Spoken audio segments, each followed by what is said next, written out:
I'm Matt Gelka in Washington, where a handful of Republicans needed some convincing on the One Big Beautiful Bill, and there was plenty of political drama leading up to a final vote. The motion is adopted. The One Big Beautiful Bill in Congress ended up meeting the July 4th deadline, but leading up to it, House Republicans worked all night to try and flip members of their own party who had concerns about the tax and spending plan. 5 GOP holdouts had opposed advancing the bill to a final vote, with concerns centering around spending and how much the bill adds to the national debt. The president piled on via Truth Social, writing in part just after midnight, "What are the Republicans waiting for? What are you trying to prove? MAGA is not happy, and it's costing you votes." He also made 1 a.m. phone calls. The president's very engaged. He was very helpful in the process. He helped answer questions and articulate his vision and what this bill will mean for the country and his agenda and how urgent it is for us to get it done. So I think it was very helpful. I'm really appreciative of his leadership. The pressure campaign worked, and enough Republicans got in line to advance the bill for a final vote. The resolution is adopted, including Kentucky's Thomas Massie, a fiscal hawk who said he'd support advancing it if Trump stopped publicly attacking him, according to The Hill. He ultimately was a no on the final bill. I think what those holdouts were doing was exactly what we were all doing. We are advocating for our district. I think, what was it, 3 in the morning? After having several conversations with each other and the president, we've concluded that this is the best, most conservative bill that we can put on the floor to pass for the American people. Democrats said they were united in opposition to the bill, with an all-day, record-breaking filibuster from House Minority Leader Hakeem Jeffries used as a last-ditch effort to further delay the final vote. It's a crime scene going after the health and the safety and the well-being of the American people. And, Mr. Speaker, we want no part of it. Some conservatives with concerns about the bill said they held out as long as they could to push for changes. The House, however, did not make any formal changes to the bill the Senate sent to them. Reporting in Washington, I'm Matt Gelka. Main criticisms of President Trump's big beautiful bill is the amount it could add to the national debt. Emma Witthro from the Fact Check team joining us now. As you know, it touched the finish line today. Finally, break down the current numbers in the trillions and also the projections. Yeah, so at this point, we're around $37 trillion in debt, and that really just continues to grow by the day. So the U.S. government's also projected to spend $892 billion just on interest payments for the national debt in 2025. So that adds up to about $2.4 billion per day just in interest, which is insane. Astronomical. Yeah. How much would be added to the national debt according to the research that you reviewed? Yeah, so the Cato Institute, they put together an analysis on this, and they found that it could add as much as $6 trillion to our national debt when you factor in what they're calling unrealistic assumptions about economic growth, congressional extensions of tax giveaways or delays, and then also the fiscal impact that mass deportations could have on our economy. Emma, thank you so much. Absolutely.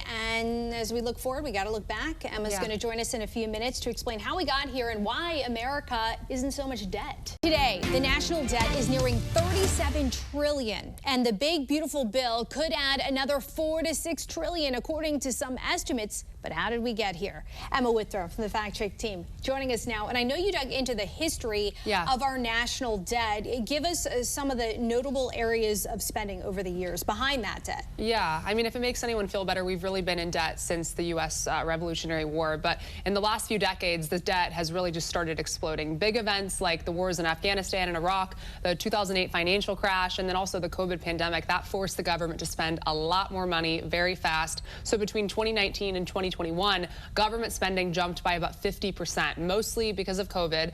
Things like tax cuts, stimulus checks, increased spending, and also a drop in tax revenue from job losses all played a role in driving the debt higher, and that's all according to the U.S. Treasury.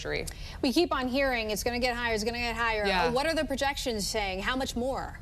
Yeah, so I looked into a couple of different analyses of this. And so for starters, the bill could add $5 trillion to the national debt. But aside from that, according to the Congressional Budget Office, the national debt's also expected to exceed its record high in just 4 years. Right after World War II, the U.S. hit an all-time high of 106%, meaning that we owed more money than the entire economy produced in a year. So the CBO projects the debt's going to be even higher come 2035, reaching around 118% GDP. So fingers crossed changes are made before we get to that point. Yeah, GOP in celebration mode with this bill today, of course. Emma, thank you. Thanks. For more on this fact check team topic, including links to their sources, scan that QR code on your screen or visit thenationaldesk.com. The one big beautiful bill is now law. One key provision is no tax on tips. The fact check team's Jana Bowens is joining us to discuss. So first of all, just break down the numbers and tell us who this applies to. Yeah, Dee, so this is a temporary tax deduction on tips through 2028.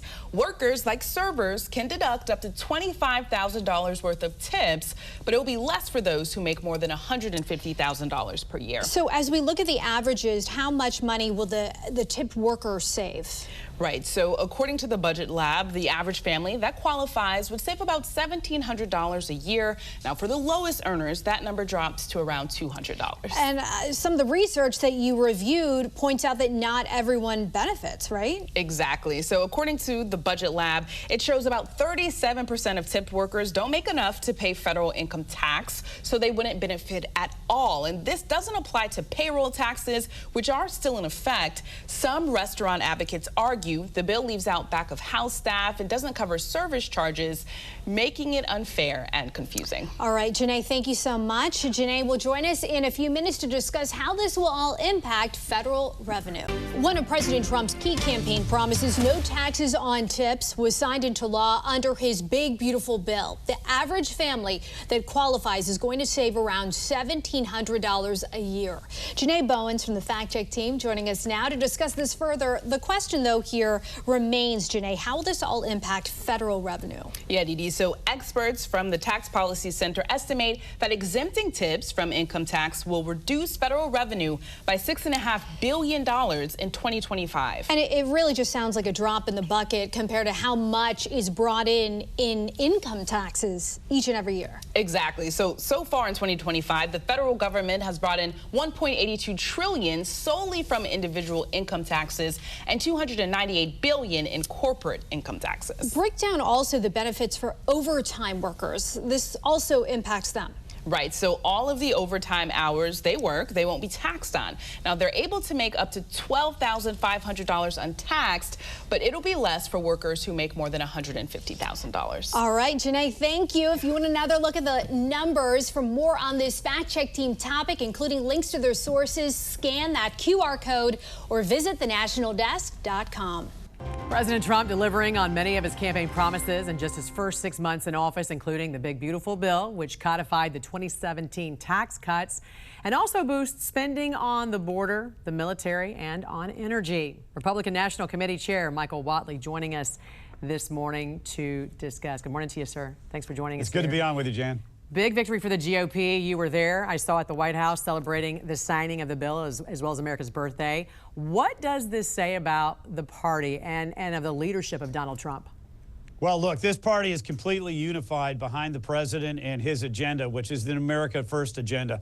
And the fact that we were able to get this bill done and complement what he's doing within the administration means that our economy is going to be stronger and stronger and stronger, that every American family, every American community is going to be in a position to do better. And that's really what we fought for and what we won over in 2024. And Chairman, while Republican Congress members are taking this victory lap, you know, Democratic members are on their own tour in their districts criticizing measures in the bill, specifically on Medicaid and on SNAP. How will this bill reduce waste and abuse of programs like Medicaid and SNAP for low-income families?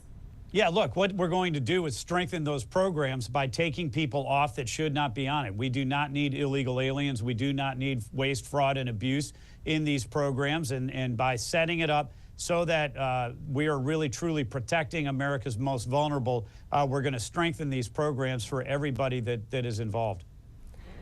I want to read to you an article that I saw yesterday on Axios about Democratic members of Congress facing demands from their constituents to break the rules and, quote, fight dirty.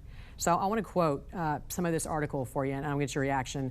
A House Democrat told Axios that, quote, the grassroots wants more. Some of them have suggested what we really need to do is be willing to get shot when visiting ICE facilities on federal agencies. Another Democratic lawmaker said constituents have told them civility isn't working and to prepare for violence to fight to protect our democracy. And yet another House Democrat told Axios, what I have seen is a demand that we get ourselves arrested intentionally or allow ourselves to be victims of violence. And a lot of times that's coming from economically very secure white people.